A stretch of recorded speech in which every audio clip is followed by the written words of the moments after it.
야고보서의 마지막 내용인데요. 야고보서는 1장 1절에 하나님과 주 예수 그리스도의 종 야고보는 흩어져 있는 12지파에게 문안하노라 이렇게 해서 편지 형식으로 이제 시작을 했습니다.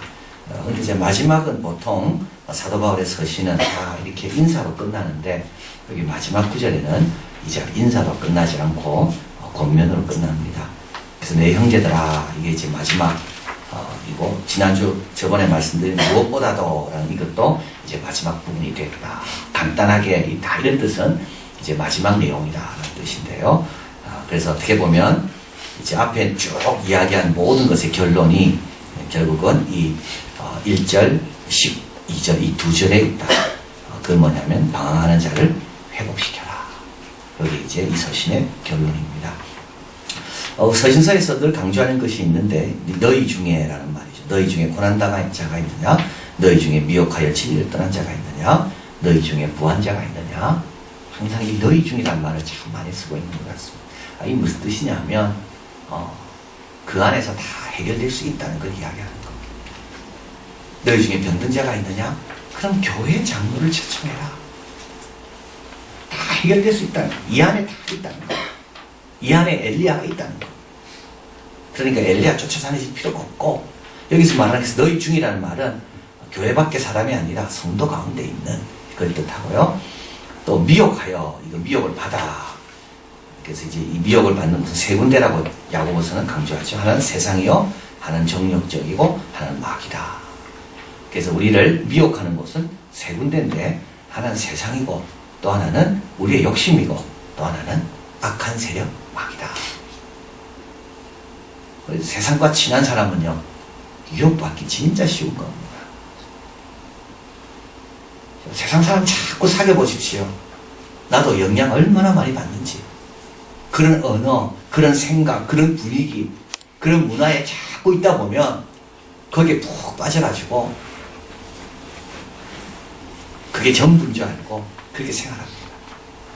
이게 세상 사람과, 그래서 세상과 벗된 것이 하나님과 원수된 것을 너희가 알지 못하느냐. 그래서 우리는 세상에는 잘 적응은 해야 됩니다. 적응은 해야 됩니다. 다니엘처럼. 그러나 다니엘처럼 세상에서 구별돼야 됩니다. 세상을 도망가는 게 아니라 빛과 소금이 되려면 이 세상에는 존재하고 살아남아야 됩니다. 말씀이 육신이 돼요. 우리 가운데 거하시면, 우리 예수님도 우리 가운데 거하시거든요. 세상 가운데. 그러나 어떻게 된다고요? 구별되고 거룩해야 됩니다. 그래서 세상과 벗대려고 하면 안 됩니다. 이게 참 조심해야 됩니다. 그리고 또 이 정욕적이요. 우리 욕심이 또 우리를 계속 미혹하고 욕심 때문에 죄를 짓고 죄가 장성하여 사망을 낳고 또 마지막 마귀죠. 마귀는 쉬지 아니한다. 쉬지 아니하고 우리를 끊임없이 유혹하고 우리를 시기하고 그래서 이것 때문에 이제 미혹을 받아서 진리를 떠난다 하는 겁니다. 이 진리를 떠났다는 말은 이제 그동안 지적한 여러 가지 잘못들이 다 포함하고 있습니다. 혀의 잘못된 사용, 외모로 판단하는 것, 시기하는 것, 다투는 것, 불평하는 것, 가난한 자에게 줄 것을 주지 않는 것, 자랑하는 것, 기도하지 않는 것. 가만히 보면요. 이건 다 뭡니까? 이거는 정욕적이요, 마귀적이요, 세상적이기 때문에 이렇게 하는 겁니다. 외모로 판단하는 거, 이건 다 세상적인 거죠. 시기하는 거, 이건 욕심, 마음의 정욕적인 거고. 불평하는 거, 이거 역시 정욕적인 거고. 가난하게 줄 것을 주지 않는 거, 이것도 정욕적인 거고. 기도하지 않는 거, 이건 또 뭘까요? 이거는 마귀가 끊임없이 기도하지 않도록, 안 해도 된다고 끊임없이 우리를 속삭이는 거죠. 혀의 잘못된 사용도 쉬지 아니하는 독이라 그랬거든요. 이것도 마귀가 자꾸 우리에게 이렇게 유혹하기도 하고 또 세상적이기 때문에 또 혀를 잘못 사용하기도 하고. 자, 그래서 이제 진리를 떠났다. 이 말은 무의식적으로 우연적으로 된 게 아니라 세상에 관심이 많고 욕심을 그대로 방치해 두고 있고 또 마귀를 대적하지 않고 마귀가 이야기하는 대로 속아서 이렇게 된 겁니다. 그래서 이제 누가 돌아서게 하면 이제 그래서 너희 중에 미혹하여 진리를 떠난 자들이 있다면 이것을 돌아서게 해라. 너희가 할 것은 죄인을 미혹한 길에서 돌아서게 하는 자가 그 영혼을 사망에서 구원하며 허다한 죄를 덮을 것입니다. 그 영혼을 사망에서 구원한다는 말은 영혼은 다시 살아나고 힘을 얻는다. 마귀로부터, 세상으로부터, 욕심으로부터 구원 얻는다. 세상이 별거 아니라는 걸 알게 되고 세상은 또 하나다는 걸 알게 되고 세상은 대단한 줄 알았는데 가보니까 다 똑같고 돌아서는 거죠. 자기 욕심으로부터 돌아서고 욕심이 나에게 참된 기쁨을 주는 줄 알았는데 그게 아니라 오히려 순종이 나에게 참된 기쁨입니다. 이걸 알게 되고 또 마귀로부터도 더 이상 속지 않는 겁니다. 자, 그러면 어떻게 되는가 하면 위로부터 오는 온전한 선물을 받고 첫 열매의 사명을 감당할 수 있고 의인의 기도로 역사하는 데 쓰임받는 자들이 되는 겁니다.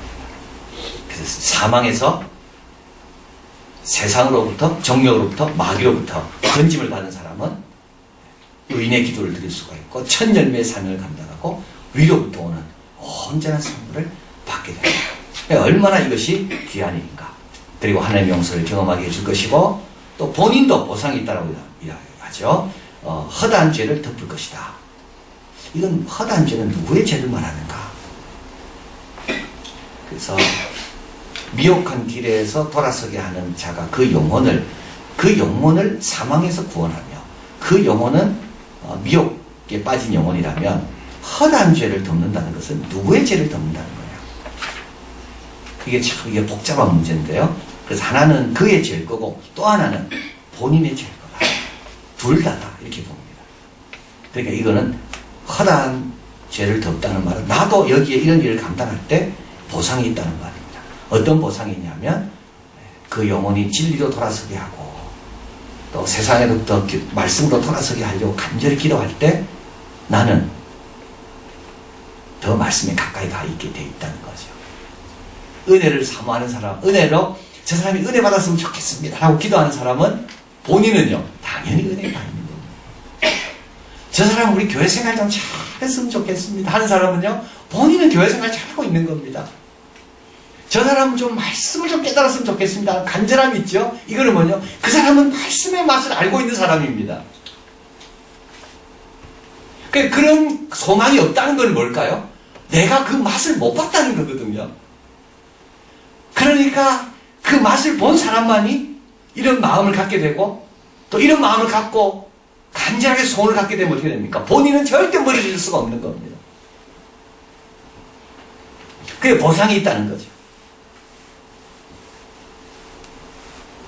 그러니까 하나님의 첫 열매로 살아야 되겠는데 저 사람이 이런 마음을 갖고 기도하는 사람은 본인은 얼마나 더 잘 살겠습니까?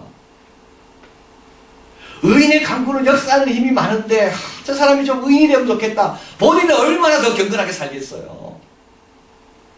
그러니까 이렇게 기도하는 사람은 이런 마음으로 남을 돌보려고 하는 사람은 본인에게도 큰 상이 있다는 것.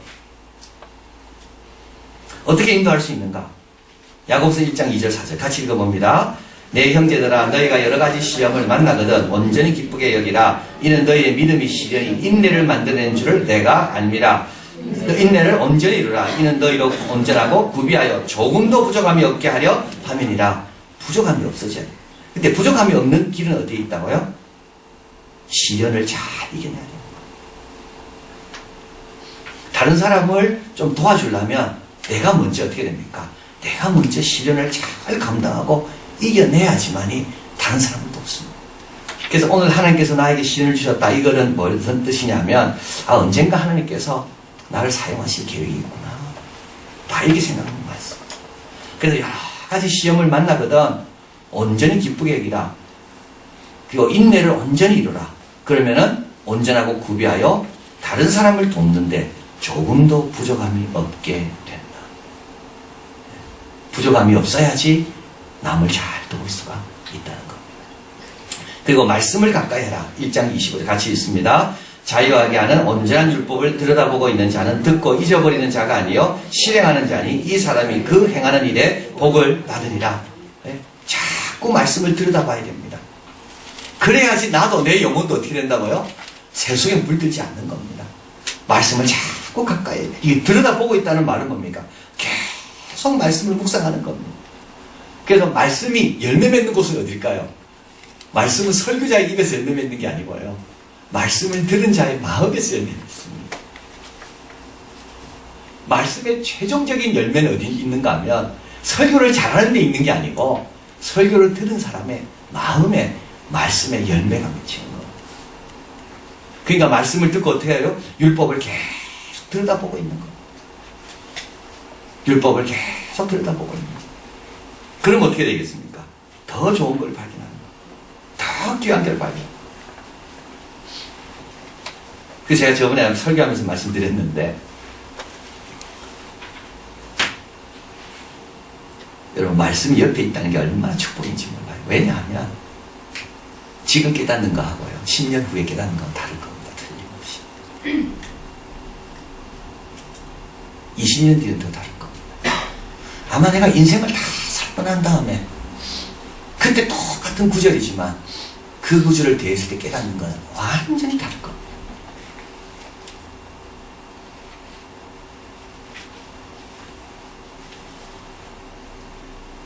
하나님 말씀이 얼마나 깊은데 우리가 한 번 듣고 그걸 다 알았다고 말하겠습니까?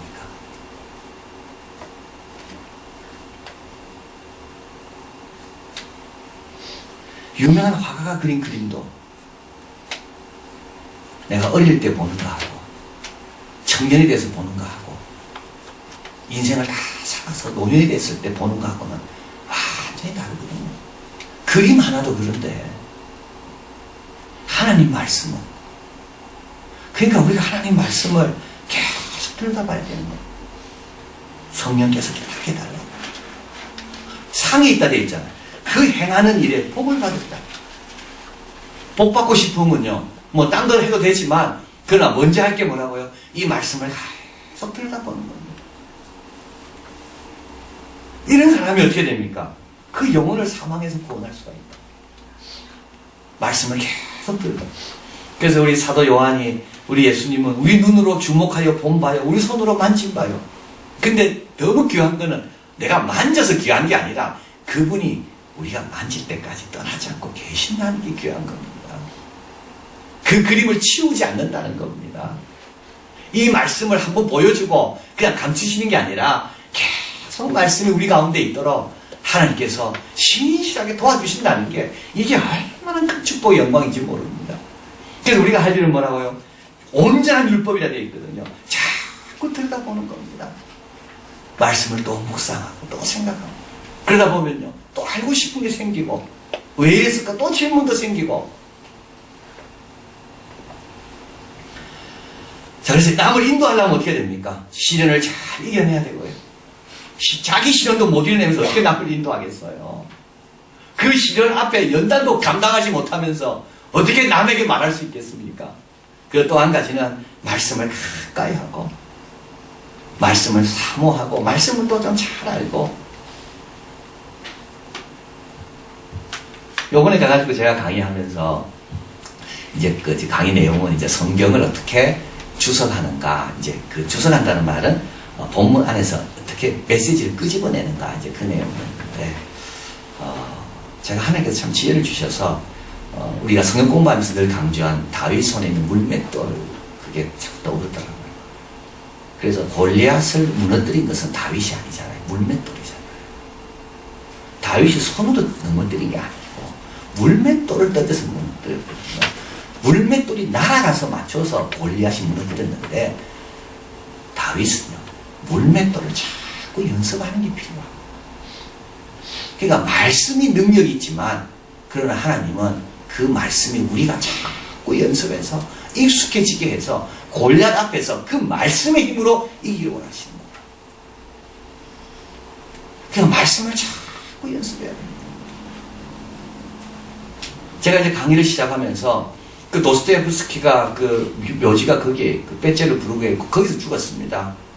마지막 죽을 때 도스토옙스키는 자기 아들들 불러놓고 돌아온 탕자 이야기를 해주면서 너희들이 절대 잊어버리지 말 것은 하나님은 언제 와도 하나님을 맞이해주고 용서해주는 분이가 너희가 절대 잊지 말 거다. 그 자녀들에게 그걸 유언으로 남기고 도스토옙스키 죽었습니다.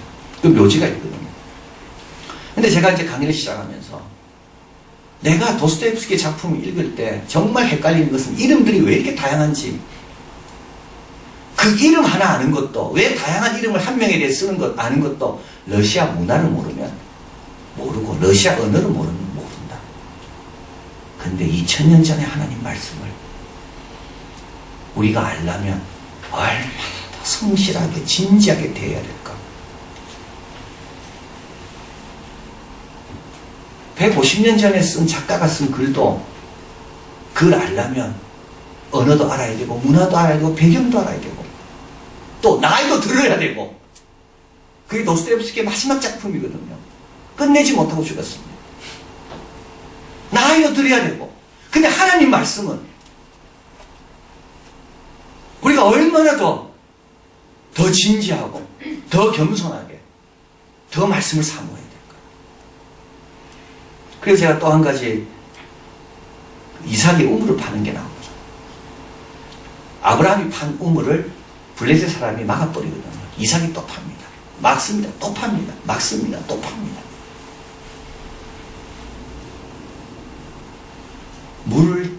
물이 우리의 목을 적시지 이삭이 절대 목을 적실 수가 없습니다. 그러나 이삭이 할 일은요, 우물을 파는 것. 우리가 할 일은요, 우물을 파는 것. 그 우물을 끄집어내는 것. 그 물이 살리지만 나는 못 살립니다. 그러나 내가 할 일은 그 물을 이동해 주는 것. 그게 우리가 할 일입니다. 그 물을 어느 그릇에 담을까? 그게 설교죠. 아, 이 사람은 찬물이 좋으니까 찬물에 담고 시켜주고, 아, 이 사람 몸이 아프니까 이 물을 데피고, 그게 설교고 그게 전하는 겁니다. 율법을 들여다보고 있어야 됩니다. 여러분, 말씀을 정말 진지하게 생각해야 되고 말씀을 사모해야 되고 자꾸 묵상해야 되고, 그러다 보면 어떻게 상이 있다 되어 있습니다.